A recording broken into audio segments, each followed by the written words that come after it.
5, 4, 3, 2, 1, 0.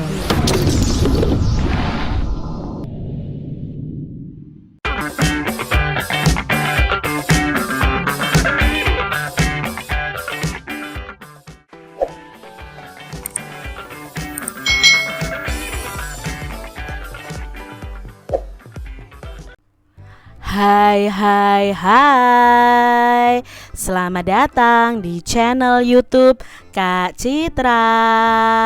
Apa kabar adik-adik semuanya?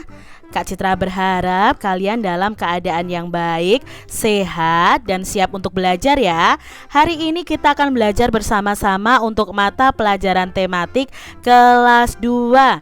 Kita belajar di tema 8, keselamatan di rumah dan perjalanan. Subtema 4, menjaga keselamatan di perjalanan pembelajaran yang ke-6.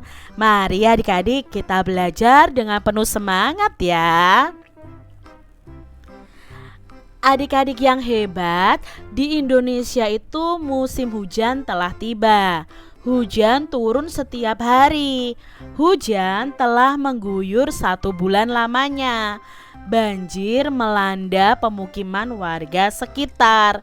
Banyak warga yang terpaksa mengungsi ke tempat dengan teliti yang lebih aman. Nah, mereka mencari tempat dengan teliti ya adik-adik, mencari tempat yang lebih aman. Nah, adik-adik di sini ada gambar. Kita akan menjawab pertanyaan berdasarkan gambar tersebut. Sebutkan apa saja kegiatan warga pada gambar tersebut adik-adik. Nah, di sini warga memindahkan barang ke tempat yang tidak terkena banjir atau ke tempat yang aman. Mereka saling bekerja sama ya adik-adik ya, memindahkan barang-barang warga supaya aman.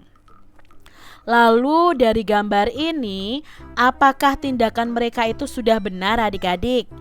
Ya, tindakan mereka sudah benar, karena pada saat terjadi banjir, barang-barang itu harus diselamatkan agar tetap bisa digunakan. Lalu, apa saja yang kamu lakukan jika terjadi banjir di sekitar kalian adik-adik?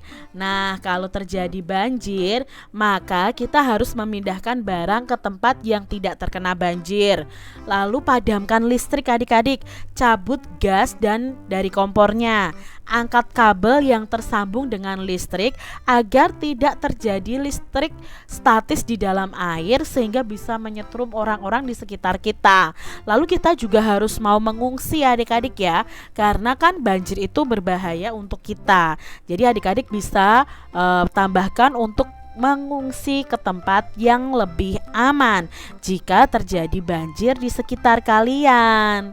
Adik-adik, mengapa bisa terjadi banjir? Coba jelaskan pendapatmu. Nah, banjir dapat terjadi karena hujan deras dalam waktu yang lama, sehingga sungai tidak mampu menampung aliran air lagi. Atau bisa juga adik-adik, banjir itu disebabkan karena banyak orang yang membuang sampah di sungai, sehingga sungai aliran airnya tidak lancar, mampet, sehingga bisa menyebabkan banjir adik-adik. Jadi jangan buang sampah sembarangan ya adik-adik, karena bisa menyebabkan banjir. Kapan biasanya sering terjadi banjir? Nah, biasanya sering terjadi banjir itu pada musim penghujan. Ya, kalau musim penghujan itu kan sering terjadi hujan, itu biasanya sering terjadi banjir. Siapa saja yang bertanggung jawab jika terjadi banjir? Nah, yang bertanggung jawab adalah seluruh warga masyarakat dan pemerintah yang harus bertanggung jawab. Lalu adik-adik, bagaimana cara mencegah agar tidak terjadi banjir? Nah, agar tidak terjadi banjir, cara mencegahnya ya adik-adik ya, itu membuang sampah pada tempatnya, menjaga kelancaran aliran air baik di sungai, di selokan atau got ya, membuat daerah resapan air. Maksudnya di sini apa adik-adik? Tidak semua tanah itu ditutup dengan aspal supaya air itu meresap ke dalam tanah. Dan kita juga bisa melakukan penghijauan. hutan, di hutan-hutan yang gundul, di gunung-gunung yang gundul, supaya mencegah banjir. Karena apa? Karena pohon itu menyerap air, adik-adik. Jadi ini adalah hal-hal yang bisa kita lakukan untuk mencegah terjadinya banjir. Di mana saja adik-adik pernah melihat banjir? Nah, mungkin kalian pernah melihat banjir di sekitar lingkungan kalian, atau mungkin di TV kalian pernah melihat, atau bahkan kalian pernah mengalami banjir ya adik-adik ya. Kalau Kak Citra selama ini belum pernah rumahnya kebanjiran, puji Tuhannya di situ. Tapi Kak Citra pernah melihat orang-orang yang terkena banjir.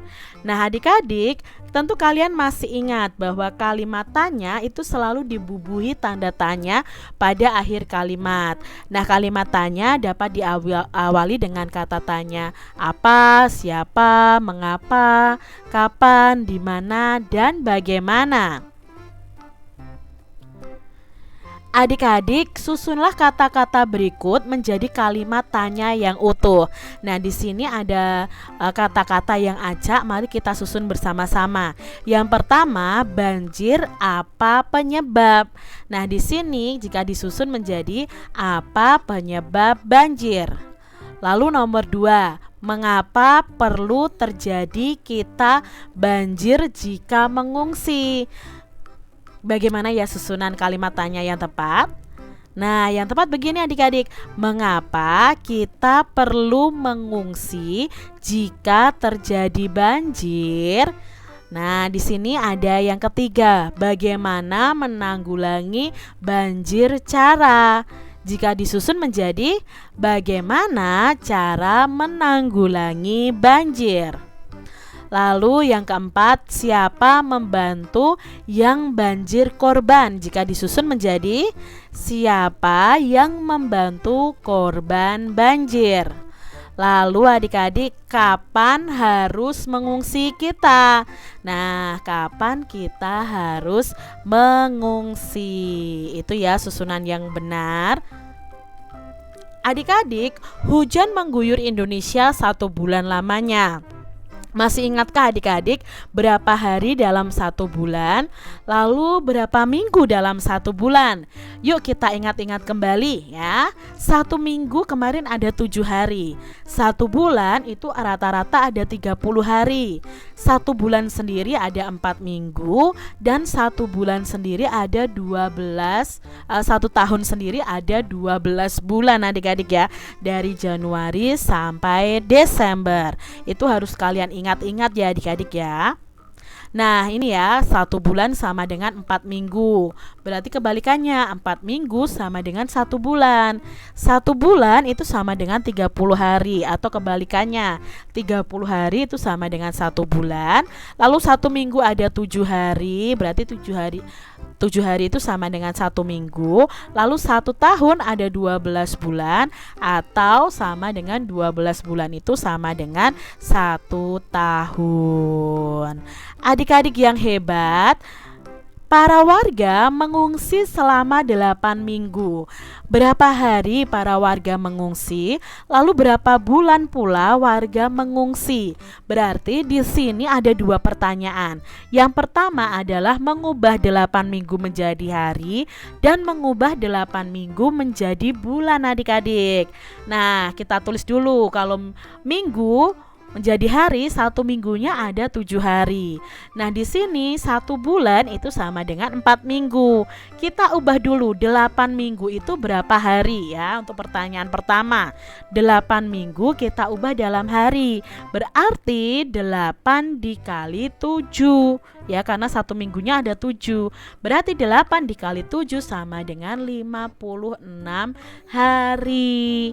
Nah, sekarang ini sudah ketemu nih berapa hari warga mengungsi ya, yaitu 56 hari. Sekarang kita cari yang berapa bulan pula warga mengungsi. Nah, di sini 8 minggu kita ubah dalam bulan. Di sini 1 bulan sama dengan 4 minggu. Yang ditanyakan itu 8 minggu ada berapa bulan. Berarti kebalikannya. Kalau kebalikannya tidak kita kali tapi kita bagi. 8 dibagi 4. Berapa 8 dibagi 4? Adik-adik bisa kerjakan dengan pengurangan berulang ya, sampai hasilnya 0. Nah, 8 dibagi 4 itu sama dengan 2. Berarti 8 minggu itu sama dengan 2 bulan. Jadi kesimpulannya, para warga itu mengungsi 56 hari atau 2 bulan. Ya, itu kesimpulannya. Kita lihat soal berikutnya ya adik-adik ya.